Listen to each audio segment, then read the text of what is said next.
Bismillahirrahmanirrahim. Alhamdulillahilladzi an'amana bi ni'matil iman wal islam wa nusalli wa nusallimu ala khairil anam sayyidina Muhammadin wa ala alihi washabbihi ajmain, amma ba'du. Para ulama seperti Al-Imam Al-Hafiz Taqiyuddin As-Subki menegaskan bahwa tawassul, istighfar, istighasa, isti'anah, tajawuh dan tawajjuh memiliki makna dan hakikat yang sama. Mereka mendefinisikan tawassul dan istilah-istilah lain yang sama dengan definisi sebagai berikut: memohon datangnya manfaat atau kebaikan, atau terhindarnya bahaya atau keburukan kepada Allah dengan menyebut nama seorang nabi atau wali untuk memuliakan atau ikram keduanya. Al-Imam Al-Hafiz Al-Abdari, Syarah Al-Qawim, halaman 378. Sebagian kalangan memiliki persepsi bahwa tawassul adalah memohon kepada seorang nabi atau wali untuk mendatangkan manfaat dan menjauhkan bahaya, dengan keyakinan bahwa nabi atau wali itulah yang mendatangkan manfaat atau menjauhkan bahaya dengan secara hakiki. Persepsi yang keliru tentang tawassul ini kemudian membuat para Wahabi yang mengaku Salafi menuduh orang yang bertawassul kafir dan musyrik. Padahal hakikat tawassul di kalangan para pelakunya adalah memohon datangnya manfaat atau kebaikan atau terhindarnya bahaya atau keburukan kepada Allah Subhanahu wa taala dengan menyebut nama seorang nabi atau wali untuk memuliakan keduanya. Ide dasar dari tawassul ini adalah Allah Subhanahu wa taala telah menetapkan bahwa biasanya urusan-urusan di dunia ini terjadi berdasarkan hukum kausalitas, sebab akibat. Sebagai contoh, Allah Subhanahu wa taala sesungguhnya maha kuasa untuk memberikan pahala kepada manusia tanpa beramal sekalipun. Namun kenyataannya tidak demikian. Allah Subhanahu wa taala memerintahkan manusia untuk beramal dan mencari hal-hal yang mendekatkan dirinya kepadanya.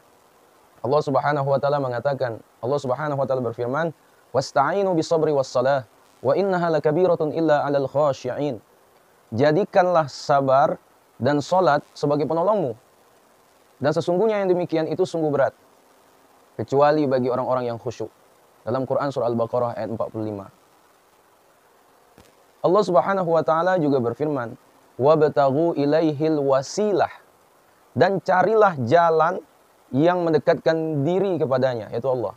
Dalam Quran surah Al-Maidah ayat 35. Ayat ini memerintahkan untuk mencari segala cara yang dapat mendekatkan diri kepada Allah Subhanahu wa taala. Artinya carilah sebab-sebab tersebut. Kerjakanlah sebab-sebab itu. Maka Allah Subhanahu wa taala akan mewujudkan akibatnya.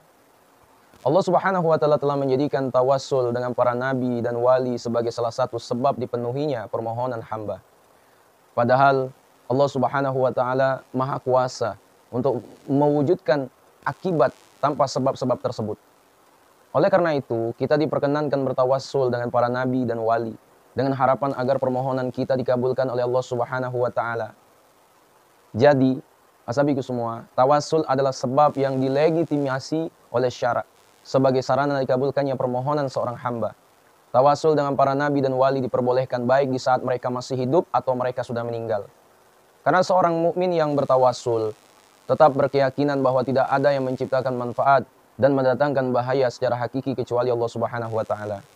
Para nabi dan para wali tidak lain hanyalah sebab dikabulkannya permohonan hamba karena kemuliaan dan ketinggian derajat mereka. Ketika seorang nabi atau wali masih hidup, Allah Subhanahu wa taala yang mengabulkan permohonan hamba. Demikian pula setelah mereka meninggal, Allah Subhanahu wa taala juga yang mengabulkan permohonan seorang hamba yang bertawassul dengan mereka. Bukan nabi atau wali itu sendiri. Sebagaimana orang yang sakit pergi ke dokter dan meminum obat agar diberikan kesembuhan oleh Allah Subhanahu wa taala. Meskipun keyakinannya pencipta kesembuhan adalah Allah Subhanahu wa taala, sedangkan obat hanyalah sebab kesembuhan. Jika obat adalah contoh sebab adi, sebab-sebab alamiah, maka tawassul adalah sebab syar'i, sebab-sebab yang diperkenankan syarak. Syekh Majdi Ghassan Ma'ruf Al-Husaini, seorang ulama Ahlus Sunnah wal Jamaah dari Lebanon, itu bercerita, suatu ketika seorang Wahabi dengan beraninya berkata kepada saya, "Mengapa kalian selalu beristighosah dengan mengucapkan ya Muhammad? Ucapkan saja ya Allah tanpa perantara." Saya bertanya, "Kalau Anda terserang sakit kepala, apa yang Anda lakukan?" Ia menjawab, "Saya minum 2 tablet obat sakit kepala." Saya bertanya, "Mengapa Anda melakukan itu? Bukankah Allah itu maha penyembuh? Mengapa Anda tidak langsung saja berdoa kepada Allah Ya Allah, ya Syafi, Ishfini. Ya Allah, Zat yang Maha Penyembuh, sembuhkanlah aku. Mengapa Anda membuat perantara dan sebab musabab untuk kesembuhan antara Anda dengan Allah? Kalau Anda minum 2 tablet obat tersebut sebagai perantara kesembuhan Anda, maka kami ahlu sunnah wal jamaah menjadikan Muhammad sallallahu alaihi wasallam sebagai perantara kami. Dan beliaulah perantara yang paling agung. Akhirnya Wahabi tersebut tidak dapat menjawab. Azabiku semua yang dirahmati Allah subhanahu wa ta'ala. Abdurrahman Dimashqiyat adalah salah satu tokoh Wahabi kelahiran Lebanon. Nama lengkapnya Abdurrahman Muhammad Syahid Dimashqiyat. Karya-karyanya mulai populer di kalangan Wahabi Indonesia. Bahkan banyak pula tulisannya yang dipublikasikan melalui program software Maktabah Syamilah. Tetapi dari kalangan Wahabi sendiri tidak banyak yang tahu siapa sebenarnya Abdurrahman Dimashqiyat. Ya. Itu masa lalunya penuh dengan skandal. Di setiap tempat yang pernah disinggahinya, ia selalu bikin ulah. Lidahnya selalu menghujat umat Islam, generasi salaf terdahulu, maupun generasi khalaf atau terkemudian. Kerjanya merubah ajaran agama, mencela para kekasih Allah subhanahu wa ta'ala, menyerang orang-orang soleh. Kebiasaannya mencela orang-orang yang baik. Ia lupa bahwa Allah subhanahu wa ta'ala telah berfirman dalam hadis qudsi, barang siapa yang memusuhi kekasihku, maka aku deklarasikan perang terhadapnya. Akibat ulahnya, akhirnya orang-orang banyak tahu kebusukan masa lalunya. Petualangannya dengan wanita-wanita cantik dan kegemarannya mengikuti para biduanita yang menjadi obrolan dari mulut ke mulut. Banyak pula yang membicarakan kisah-kisah kelamnya ketika di Universitas Al-Azhar cabang Lebanon dulu. Ya. Dalam pemeriksaan yang suaranya direkam, rekamannya masih ada sampai sekarang, ya, dan saksi-saksinya masih hidup. Di mana dalam rekaman itu ia mengakui telah melakukan perbuatan asusila, yaitu melakukan homoseksual yang dituduhkan kepadanya. Akibatnya ia pun dikeluarkan dari Al-Azhar Lebanon pada tahun 1972. Kasus itu diakuinya sendiri. Ya. Abdurrahman Dimashqiyat tidak menepis kejadian itu. Ia tidak menutup-nutupi aib dirinya. Bahkan tanpa merasa malu, ia berterus terang telah melakukannya. Seakan-akan ia bangga dengan perbuatannya. Dengan enteng ia berkata, pada waktu itu aku masih belum balik. Catatan amal masih belum berlaku bagiku. Tentu saja pengakuan seperti ini tidak aneh dari seseorang yang telah memutus hubungan dengan kerabatnya, menyakiti kedua orang tuanya, selalu gagal mencari pekerjaan yang mendatangkan hasil yang halal di Lebanon dan di Perancis. Akhirnya, sahabatku semua, apa boleh dikata? Abdurrahman Dimashqiyat menjulur-julurkan lidahnya di belakang uang logam dan dolar sebagai penulis bayaran kaum Wahabi. Ia memulung sisa-sisa makanan di bawah meja orang-orang gendut, berperut besar dan berhati keras sekeras batu, yaitu kaum musyabbihah, kaum yang menyerupakan Allah dengan makhluknya, dan kaum anti tawassul. Ya. Azabi semua yang dimuliakan Allah. Di antara mukjizat Rasulullah SAW adalah sabda beliau yang memperingatkan umatnya agar berhati-hati dengan kaum Wahabi sebelum kemunculan mereka. Nabi SAW itu bersabda, kepala kekafiran muncul di arah timur. Dalam hadis lain, Rasulullah SAW menunjuk ke arah timur, daerah Najd. Dan bersabda, fitnah akan muncul dari sana, fitnah akan muncul dari sana. Dan diucapkannya sampai 3 kali. Kedua hadis ini diriwayatkan oleh Imam Al-Bukhari. Ya, akhirnya semua orang tahu siapa sebenarnya Abdurrahman Dimashqiyat. Identitasnya terungkap di Swedia. Ia melarikan diri dari perdebatan setelah menyetujui kesepakatan pada waktu yang dijanjikan. Kemudian ia mengira bahwa pengikut kebenaran melupakannya begitu saja ketika ia di Australia. Ternyata Abdurrahman Dimashqiyat menyetujui debat publik bersama Syekh Salim Alwan Al-Hasani. Namun kemudian Dimashqiyat takut, ragu-ragu dan berupaya menghindar. Sementara pengikutnya melakukan teror dan ancaman. Akan tetapi takdir Allah Subhanahu wa taala pasti terjadi. Akhirnya perdebatan terjadi. Kebenaran tampak dan kebatilan sirna. Sesungguhnya kebatilan pasti sirna. Ya. Abdurrahman Dimashqiyat telah berkali-kali diminta melalui radio dan surat kabar agar siap berdebat. Namun ia selalu melarikan diri. Akhirnya ia pun terpaksa datang karena takut malu. Ia datang ke aula Universitas Melbourne pada tanggal 9 November 1994. Di aula itu telah disiapkan meja untuk Syekh Salim Alwan dan Syekh Abdurrahman Al-Harari. Di depannya ada meja yang disiapkan untuk Abdurrahman Dimashqiyat dan 2 orang temannya. Di tengah meja itu ada mimbar untuk moderator. Azabiku semua yang dimuliakan Allah. Yang menarik perhatian, pada waktu itu Abdurrahman Dimashqiyat membawa komputer. yang sering digunakannya untuk mengeluarkan dalil-dalilnya yang lemah. Ya, sepertinya memang tidak hafal teks dan tidak menguasai banyak persoalan. Ya, kemampuannya hanya mengulang-ulang pernyataan orang yang menjadi sutradara di belakangnya, yaitu kaum Wahabi. Ya. Azabiku semua dimuliakan Allah. Perdebatan dimulai. Syekh Salim itu melontarkan pertanyaan kepada Abdurrahman Dimashqiyat. Kalian kaum Wahabi menghukumi bahwa memanggil orang yang tidak ada di depannya atau memanggil orang mati, nida al-ghaib atau al-mayyit. Seperti berkata, ya Muhammad atau ya Rasulullah, wahai Muhammad atau wahai Rasulullah, itu syirik akbar, ya, besar. Sebagaimana ditetapkan oleh Ibnu Abdul Wahhab An-Najdi dalam kitab Usul Salasah. Sekarang ini Al-Imam Al-Bukhari meriwayatkan dalam Al-Adab Al-Mufrad bahwa Abdullah bin Umar pada suatu hari kakinya mengalami mati rasa. Lalu ada orang berkata kepada beliau, sebutkan orang yang paling Anda cintai. Lalu Ibnu Umar berkata, ya Muhammad, wahai Muhammad. Maka seketika itu kakinya sembuh. Apakah kalian kaum Wahabi akan mencabut pendapat kalian? Dan ini yang kami kehendaki. Atau kalian akan memutuskan bahwa Abdullah bin Umar, Al-Imam Al-Bukhari, para perawi Al-Bukhari, dan bahkan Ibnu Taimiyah, yang kalian sebut Syekhul Islam, dan Al-Albani pemimpin kalian, mereka semuanya kafir. Coba renungkan inkonsistensi Wahabi ini. Pendapat mereka dapat mengkafirkan pemimpin-pemimpin mereka sendiri, yaitu Ibnu Taimiyah dan Al-Albani, bahkan mengkafirkan seluruh umat Islam, antara lain sahabat Abdullah bin Umar dan sahabat-sahabat lainnya. Azabi semua. Mendengar pertanyaan Syekh Salim, mulailah serangkaian pembohongan Abdurrahman Dimashqiyat. Setelah Syekh Salim mengajukan pertanyaan tersebut, ya, Dimashqiyat kebingungan, lalu ia berkata, lafal ya Muhammad hanya terdapat dalam naskah cetakan kitab Al-Adab Al-Mufrad yang ditahqiq Ustadz Kamal Al-Hud. Dalam naskah-naskah lain yang ada hanya lafal Muhammad tanpa ya untuk memanggil. Mendengar pernyataan Dimashqiyat, Syekh Salim segera mengeluarkan beberapa naskah Al-Adab Al-Mufrad yang dicetak oleh percetakan-percetakan lain. Ternyata semuanya sepakat memakai redaksi ya Muhammad, sehingga hal tersebut membuktikan kebohongan Dimashqiyat. Ya. Kemudian Dimashqiyat semakin terkejut ketika Syekh Salim memperlihatkan naskah kitab Al-Kalim At-Thayyib karangan Ahmad bin Taimiyah Al-Harrani, panutan kaum Wahabi yang mereka sebut Syekhul Islam, di mana dalam kitab tersebut Imam Ibnu Taimiyah menyebutkan hadis Ibnu Umar di bawah judul bab yang diucapkan seseorang ketika kakinya mati rasa. Naskah ini dicetak oleh kaum Wahabi dan dikoreksi oleh Nasruddin Al-Albani, pemimpin mereka yang kontradiktif, yang menganggap perbuatan Ibnu Umar itu syirik dan menentang tauhid. Azabi ke semua, Dimashqiyat telah berusaha mengingkari lafal ya yang terdapat dalam hadis Ibnu Umar dengan redaksi ya Muhammad. Dimashqiyat berkata bahwa ia telah mencari lafal ya, ternyata tidak menemukannya.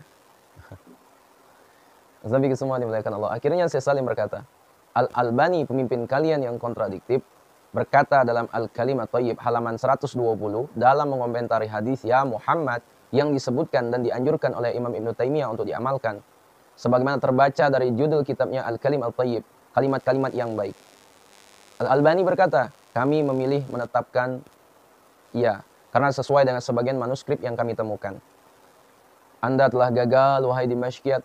Kami menuntut Anda berdasarkan pimpinan-pimpinan Anda yang kontradiktif. Di mana Al-Albani menemukan manuskrip yang di dalamnya terdapat lafal ya Muhammad. Lalu dia anggap menentang tauhid dan termasuk perbuatan syirik menurut asumsinya. Coba Anda lihat halaman 16 kitab Al-Kalim At-Thayyib yang dicetak di percetakan Sawis Al-Wahabi dengan nama Al-Maktab Al-Islami. Taklik atau komentar Nasruddin Al-Albani, pemimpin Wahabi yang kontradiktif. Pernyataan Al-Albani menjadi dalil yang menggugat Anda dan dia sendiri. Kemudian Syekh Salim memperlihatkan naskah tersebut dan berkata kepada Abdurrahman Dimashqiyat, aku ulangi pertanyaanku lagi kepada Anda untuk mengingatkan bahwa Imam Ibnu Taimiyah menyebut asar atau hadis ini dan menetapkannya. Ia tidak menjadikannya sebagai kesyirikan dan kekufuran. Bagaimana komentar Anda? Ada kalanya Anda mengatakan bahwa Abdullah bin Umar, Al-Bukhari, sampai pimpinanmu Ibnu Taimiyah adalah orang-orang sesat dan kafir. Atau Anda mencabut pendapat Anda. Azabiku semua yang dimuliakan Allah. Mendengar pertanyaan tersebut, Dimashqiyat menjadi gagap. Ia tidak menjawab pertanyaan, tetapi beralih pada tema-tema lain. Lalu Syekh Salim mengingatkan kepada hadirin bahwa Dimashqiyat menghindar dari jawaban. Kemudian Syekh Salim mengulangi pertanyaannya yang tadi dengan pertanyaan tambahan, yaitu riwayat hadis seorang tunanetra yang diajari oleh Rasulullah SAW agar berdoa, "Ya Muhammad, sesungguhnya aku menghadapkan diriku kepada Tuhanku dengan perantara dirimu." Hal ini agar dilakukan bukan di hadapan Rasulullah SAW. Hadis ini sahih, riwayat Tabrani dan lainnya. Al-Imam Tabrani dan lainnya juga menilainya sahih. Syekh Salim berkata, apakah Anda berasumsi bahwa bahwa Rasulullah SAW telah mengajarkan kesyirikan dan bahwa sahabat yang menjadi perawi hadis tersebut serta Imam Tabrani mengajarkan kesyirikan? Jelas ini tidak mungkin. Mendapat pertanyaan tersebut, tampak sekali Abdurrahman Dimashqiyat lemah, di mana moderator mengingatkan bahwa ia berupaya beralih dari jawaban dan kelemahannya jelas sekali. Azabiku semua dimuliakan Allah. Di tengah dialog tersebut, Abdurrahman Dimashqiyat mengakui bahwa ia telah menulis beberapa kitab untuk membantah Al-Muhaddis Habashi. Akan tetapi ia menerbitkannya dengan memakai nama orang lain, seakan-akan mereka yang menulisnya. Di antara kitab Ar-Rad ala Abdillah Al-Habasi, karya penulis palsu Abdullah As-Sami. Anehnya, laki-laki ini menghendaki agar orang-orang percaya sama dia. Padahal ia mengakui sendiri telah berbuat bohong dan merekayasa dengan menulis kitab yang dinisbatkan kepada nama-nama fiktif. Azabiku semua, setelah itu Syekh Salim mengulangi, menyebut hadis laki-laki tunanetra tersebut yang isinya, "Ya Allah, sesungguhnya aku memohon kepadamu dan menghadapkan diriku kepadamu dengan perantara Nabimu Muhammad, Nabi pembawa rahmat," serta menyebutkan para hafiz yang menilainya sahih. Ternyata Abdurrahman Dimashqiyat juga mengakui bahwa hadis tersebut sahih. Azabiku semua dimuliakan Allah. Lalu Syekh Salim berkata, bagaimana kalian melarang manusia bertawasul dengan Rasulullah SAW bukan di hadapannya? Padahal Rasulullah SAW telah mengajarkan laki-laki tunanetra tadi untuk bertawasul dengan beliau, bukan di hadapannya. Apakah kalian akan mencabut keyakinan kalian? Atau kalian mengira bahwa kalian lebih pandai daripada Rasulullah SAW? Mendengar pertanyaan tersebut, Wahabi yang berperilaku aneh itu kebingungan. Ia kemudian berbicara banyak, tetapi tidak berkaitan dengan topik pertanyaan. Azabiku semua, kemudian Syekh Salim mengulangi pertanyaannya, serta mengingatkan hadirin bahwa Dimashqiyat melarikan diri dari jawaban. Azabiku semua dimuliakan Allah. Di sini, Abdurrahman Dimashqiyat mengalihkan pembicaraan pada kebohongan lain. Ia bermaksud mencela Syekh Al-Harari untuk menutupi kegagalannya. Ia berkata kepada Syekh Salim, bagaimana Syekh Abdullah mentahqiq kitab yang di dalamnya terdapat redaksi bahwa sebagian aulia berkata kepada sesuatu kun fayakun, tapi menentang redaksi tersebut, serta mengingatkan rusaknya redaksi tersebut. Kitab tersebut telah dicetak dan saya punya kopiannya. Azabiku semua yang dimuliakan Allah. Mendengar pernyataan tersebut, moderator melakukan intervensi dan meminta kopian itu agar isinya bisa diperlihatkan kepada hadirin. Ternyata semua yang hadir terkejut, karena sampul kitab tersebut membuktikan kebohongan Dimashqiyat. Kitab tersebut bukan ditahqiq oleh Syekh Abdullah. Kitab tersebut justru ditahqiq dan dikoreksi oleh orang lain, bernama Husain Nazim Al-Hulwani, dan diberi kata pengantar oleh Syekh Muhammad Al-Hashimi, bukan Syekh Al-Harari. Ya. Di sini, untuk menambah jelas kelemahan dan keanehan ahli bid'ah ini, Syekh Salim berkata kepada Dimashqiyat, kalian kaum Wahabi mengkafirkan orang yang mengusap mimbar Nabi SAW atau makam Nabi Muhammad SAW. Kalian mengklaim mengikuti golongan Hanabilah, berpegang teguh dengan mazhab Al-Imam Ahmad bin Hanbal. Padahal Imam Ahmad bin Hanbal berkata, boleh mengusap mimbar Nabi SAW dan pusar yang ada di mimbar itu. Bahkan Al-Imam Ibn Taymiyah berkata dalam kitab yang dinamakan Iqtida Asy-Syiratal Mustaqim halaman 367, terbitan Matabi' Al-Majd Tijariyah. Ya. Ahmad dan lainnya memberikan keringanan dan mengusap mimbar dan pusar mimbar itu yang merupakan tempat duduk dan tangan Nabi SAW. Bagaimana pendapat kalian? Apakah kalian mengkafirkan Al-Imam Ahmad, di mana kalian mengklaim mengikuti mazhabnya? Atau kalian mengkafirkan Ibn Taymiyah, yang kalian sebut Syekhul Islam? Bukankah ini sebuah inkonsistensi? Mendengar pertanyaan ini, Dimashqiyat yang ahli bid'ah itu tidak bisa menjawab. Ia tampak sekali kelemahannya. Lebih-lebih setelah Syekh Salim menambah penjelasan dengan menyebut kutipan Al-Mirdawi Al-Hambali, bahwa Ibrahim bin Isa Al-Harbi seorang imam mujtahid itu berkata, disunnahkan mencium hujrah atau makam Nabi sallallahu alaihi wasallam. Ya, untuk mengalihkan persoalan dan menjaga raut mukanya yang tampak sangat pucat sekali, Dimas Kiat bertanya kepada Syekh Salim tentang firman Allah Subhanahu wa taala. Ya, Ar-Rahmanu 'alal arsy istawa. Allah yang Maha Pengasih beristiwa terhadap arsy. Azzabiku semua dimuliakan Allah. Mendengar pertanyaan tersebut, Syekh Salim menjelaskan persoalan tersebut dengan sejelas-jelasnya. Beliau memaparkan pendapat Ahlus Sunnah wal Jamaah mengenai hal itu, bahwa istiwa Allah Subhanahu wa taala terhadap arsy bukan seperti istiwanya makhluk. Istiwa dalam ayat tersebut bukan diartikan duduk dan bukan pula menetap. Akan tetapi istiwa tersebut adalah suatu makna yang layak bagi Allah Subhanahu wa taala yang tidak menyerupai makna istiwa ketika disandarkan kepada makhluk. Sebagaimana dalam perkataan Al-Imam Ahmad bin Hanbal, Allah beristiwa sebagaimana diceritakan dalam Al-Quran, bukan seperti yang terlintas dalam benak manusia. Ya. Meskipun Mu'tazilah sama dengan Ahlus Sunnah dalam menafsirkan istiwa dengan makna menguasai Al-Qahr ya dalam ayat ini, maka hal tersebut tidak bisa dibuat alasan mencela Ahlus Sunnah wal Jamaah. Bukankah Mu'tazilah juga mengucapkan kalimat la ilaha illallah, tiada Tuhan selain Allah? Apakah Ahlus Sunnah harus meninggalkan kalimat tersebut karena Mu'tazilah mengucapkannya? Tentu saja tidak. Ya. Sampai semua setelah perdebatan berjalan 2 jam, sementara penjelasan Syekh Salim sangat bagus dan jitu, sedangkan Dimas Kiat tidak mampu memberikan jawaban, untuk menutupi rasa malu, Abdurrahman Dimas Kiat diam. Kemudian para pengikut dan teman-teman Dimas Kiat berdiri, melakukan kerusuhan, ya, dan tindakan yang anarkis secara kolektif. Sehingga sebagian hadirin meminta mereka menghentikan tindakan brutal tersebut. Ya.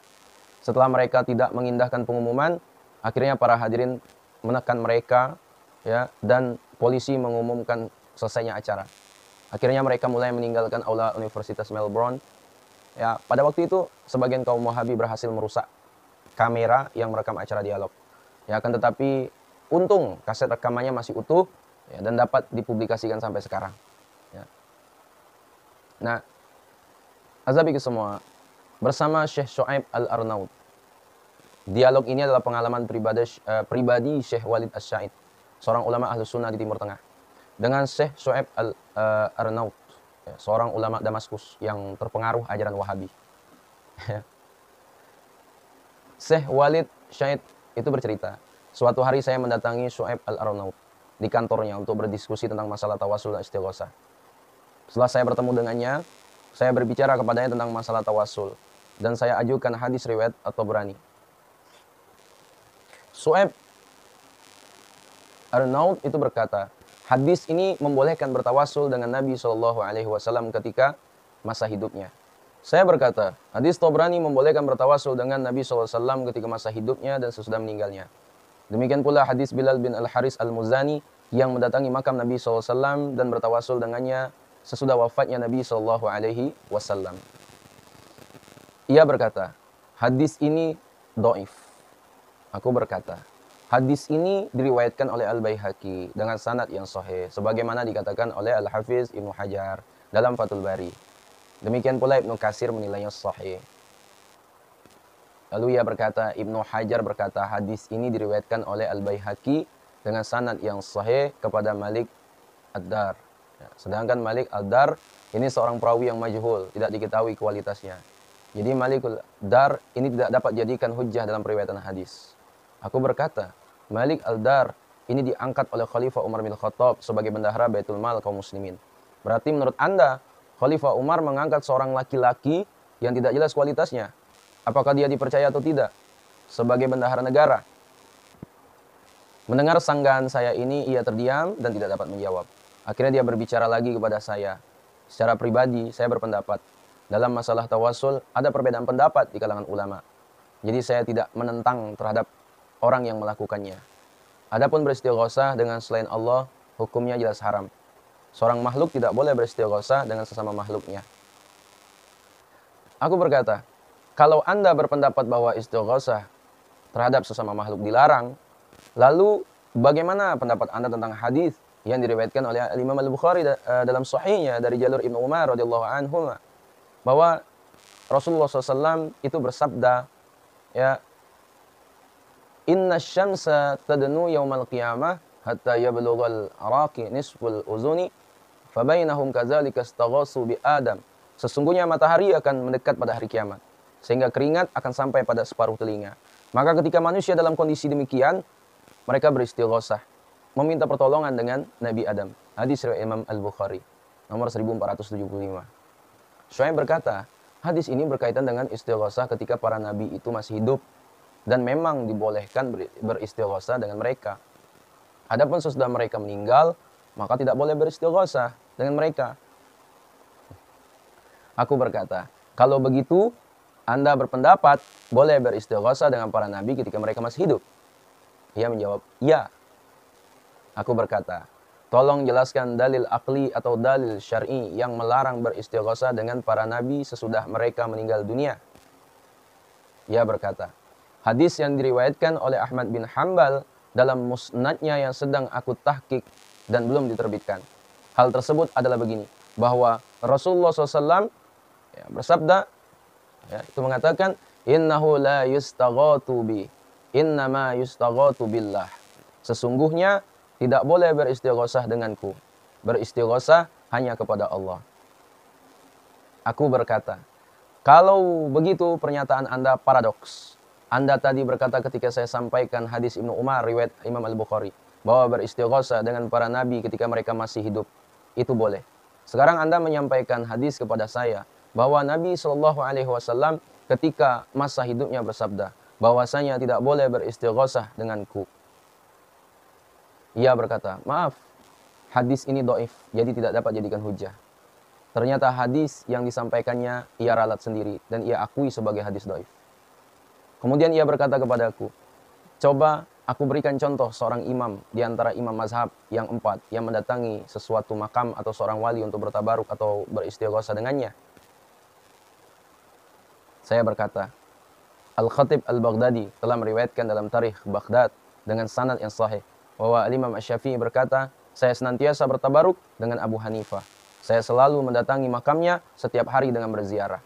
Apabila saya memiliki hajat, saya sholat 2 rakaat. Lalu saya datangi makamnya. Saya berdoa kepada Allah tentang hajatku di sisi makam itu. Sehingga tidak lama kemudian hajatku terkabul. Ia berkata dengan berteriak, riwayat ini tidak sahih. Dari mana Anda dapatkan riwayat ini? Kebetulan kitab Tarikh Baghdad ada di belakang punggungnya. Saya berkata kepadanya, tolong ambilkan kitab itu.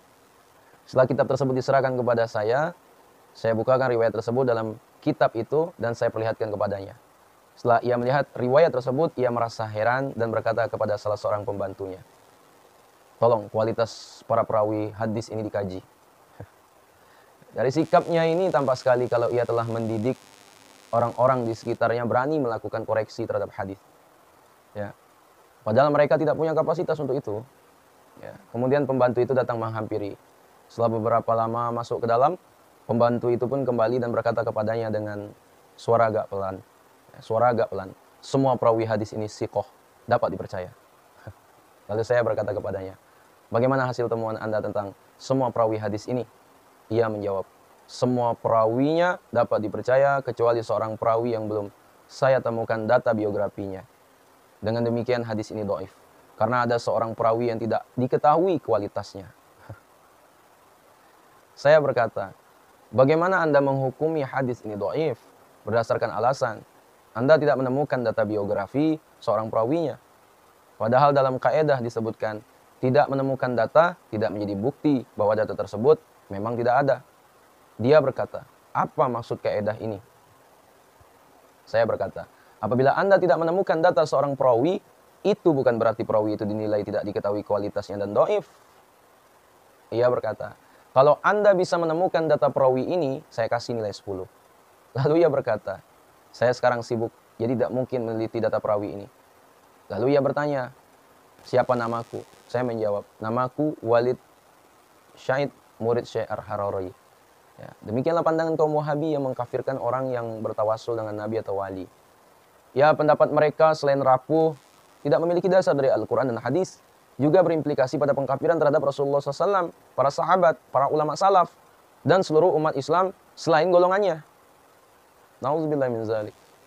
Ya, pandangan Wahabi akan rapuh ketika dihadapkan dengan fakta bahwa tawasul dengan Nabi yang sudah wafat telah diajarkan langsung oleh Rasulullah SAW.